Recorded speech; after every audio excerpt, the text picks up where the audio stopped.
Construction is expected to begin for the City of Birmingham's Home for All pilot program. In the last half hour, I spoke with City Councilor Hunter Williams about Birmingham's plan to address homelessness, and I also got into how the nearly $2.5 million are going to be spent. Here's what he had to say. The majority of the funding that was passed this past week was for the actual site construction, site work, actually having the shelters put in, they're semi-permanent structures is what we would call them.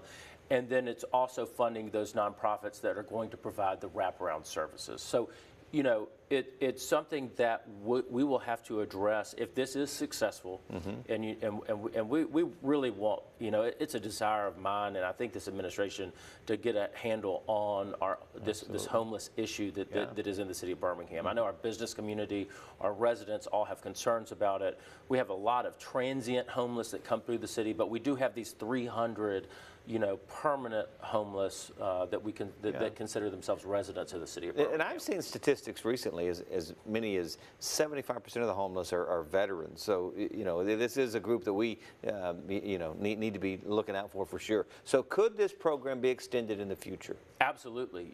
I think that we have to try it first to make sure it works. If it doesn't work, I don't want the city to throw, good money after a bad project.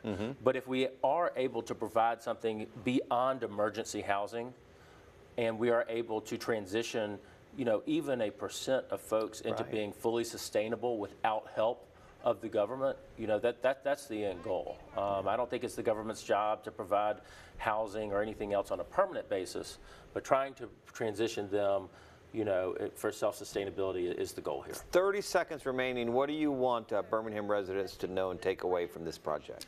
The city in the past has not really been bullish on addressing the homeless issue, to date. We have always supported a lot of our nonprofits. They all do an excellent job, but we have got to find a way to say, look, here are the underlying conditions of why you cannot be an independent citizen that is housed without emergency shelter, and let's find a way to bridge whatever that gap might be, and then get you your independence, which is the goal here. Yeah, and certainly this is not just a Birmingham issue. Cities all over the nation dealing and trying to figure this out. Yeah, and what's interesting is when some folks that might even not live in Birmingham but come through Birmingham view the Birmingham homeless issue as a real issue, but we're seeing in cities all across the Southeast, not just New York, LA, but all across the Southeast, the homeless issue or unhoused issue is really becomes a significant issue for every kind of metropolitan area. No need to bury your head in the sand, for sure.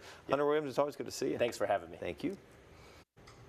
And as we head to break, we're taking a live look over downtown Birmingham this morning from our BJCC camera. And also, hey, how about check out the CBS 42 Weather Live? It's available on our website, cbs42.com, and also the CBS 42 mobile news app 24 hours a day. You're watching CBS 42 Morning News.